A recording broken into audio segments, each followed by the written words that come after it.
Hiya, welcome back to the channel.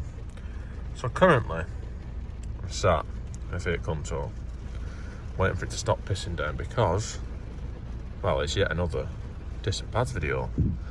So this video will be changing the disc and pads on this shitter, probably in the rain because I don't think it's going to stop. So we have progressed to the outside of the vehicle, and of course it is. It is still raining. Like I said, I don't think it's going to stop. So first I need to jack it up now. You can undo the wheel nuts before you jack it up, but I'm going to use a buzz gun because I'm lazy. So I don't need to undo them first. And I don't need to remove the wheel trim because this is a girl's car, so it's removed itself somehow.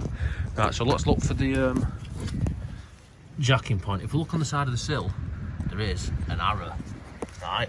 And the jacking point is on the sill underneath where that little ridge is. See that ridge there? Like a strengthened bit. That's where we jack it up to. Yes. Right, so now I've got that jacked up. I'll take the wheel off and I'm just going to come back when the wheel's off because you don't need to see that. Right, so as you can see, we've took the wheel off and we've got the steering turned towards us because that makes it easy to access stuff. First I want to take these out. These are T30s.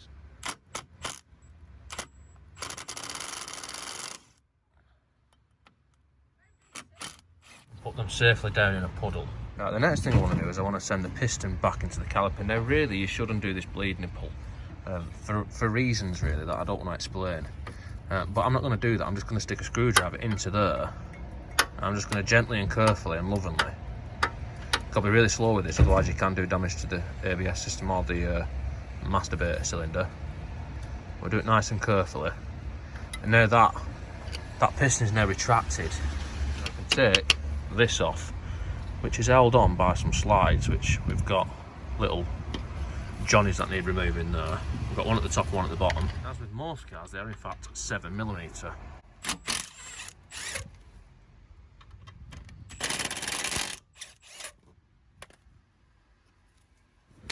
Yes.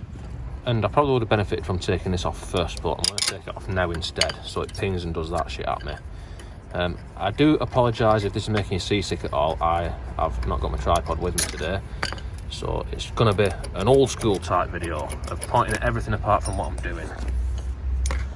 Now this can be pulled from there. As you can see, the pads, they've got a little bit left on them, but they're getting pretty low. And we have got a wear sensor, which I'm hoping is in the new pads because it doesn't look like it comes out of the pads. First let's unplug the wear sensor. And I've just had a quick look at the new pads and it does appear that they do come with a wear sensor on them. Now whether it's the right wear sensor, I'm unsure of, but they do come with one. So anyway, that needs to hook out of there, and then this needs to slide. If you look in there, I don't know if you can see fuck all, but it's on. There we go.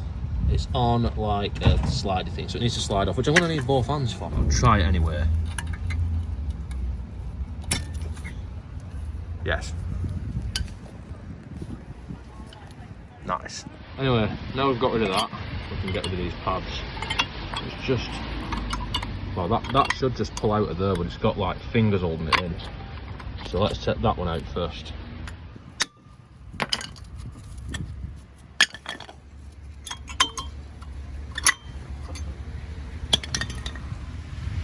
Yes. Right, so that's going to need cleaning up, but first let's do the disc. So I need to put this somewhere where it's not straining the brake or so. Just carefully balance it on the drive shaft. That's a good place as any. And I need to take these out, which were once E16s, but corrosion as I go at them. So let's give them a bit of a twat it. Then use an inappropriately small ratchet to undo the shitters, and the same for that one as well. And then when we remove them, that should just fall out. Because we already removed the retaining bolts, the disc should come off as well. Yes. And as we can see now, we have a brand new one to put on, provided by Zach Auto Parts, where I usually seem to get brakes from there. There's the old one, there's a new one. As you can see, that one's like that one, but it's shiny and not worn. Anyway, before I put it on, I need to clean up this first, and the easiest way is just to use a grinder.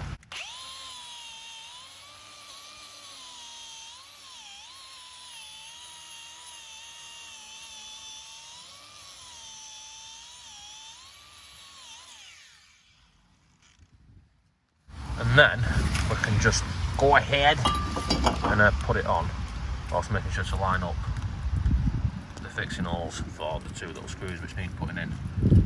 Not forgetting to put a bit of copper dick on them, and then torque them up to a specific torque setting. And then to put this back on, which as you can see I have cleaned up the surfaces where the pads sit with a wire brush quite vigorously and excitedly. I need to put them screws back in, them bolts back in there. And obviously these need torquing up to a manufacturer specific pre-designated torque setting. And as you can see, I've given this a quick wank off with a wire brush, and this needs to go in here. So this, it might need 2 hands to feed this into it, but this needs to be, look at that struggle. I need to squeeze them together and push it in at the same time. Yes, and then this needs feeding through that gap. Something like that. And this one, as you can see, I've generously applied a bit of copper slip on the sides of it. Just goes in there like that. And then now, I can turn this round, make sure that this hose is not twisted, because that'll fuck your day up. And then now, I can slide that over there like that, as you can see. And then next, I'm going to put these back in, but first I need to put a bit of silicone grease, or rubber grease, one that doesn't attack rubber anyway, on the, well, I'm going to put it into there and into there, just a little bit. Or you can smear it on the pins either way, as long as it's got a bit on there, it should help. And then put that back in. And they are still a 7mm like it was when we took them out. Obviously not forgetting to torque them up to a pre-designated manufacturer specific torque setting. And now we've still got this to contend with, which just hooks in there the same places where the old one came out of, and also slides onto here the same way that the old one come off there, and then the wire plugs into it the same way that it did into the old one, as long as it fits alright, which it's not going in yet, it's going in. There we go. How did I doubt that then? I got these off as like auto parts, everything I've ever got off them was fitted first time. So now, I'm going to go and straighten up the wheel. I nearly forgot, but I forgot to put these little johnnies back in. Right, so now I'm going to go and straighten up the wheels.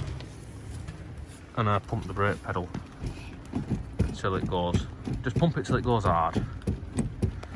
Sorted. With the wheel straight, it's easier to put your spring back on, which I didn't film because I can't do it with one hand. It's just a bit awkward. You just got to feel it in and fuck about with it a bit. So now I can put this wheel back on. Yes. Obviously, torqued up to the specified torque settings. Now that is one side done. Obviously, I've got to do another side. When you have fitted new brakes, you do need to bed them in for a few 100 miles as well, not doing heavy braking and what have you. Good luck with that with this car. So yeah, like I say, I've got to go and do the other side. I won't make you sit through that because it's just the same but mirrored. And don't forget to like, comment, subscribe, all the usual shit. And I'll see you next time.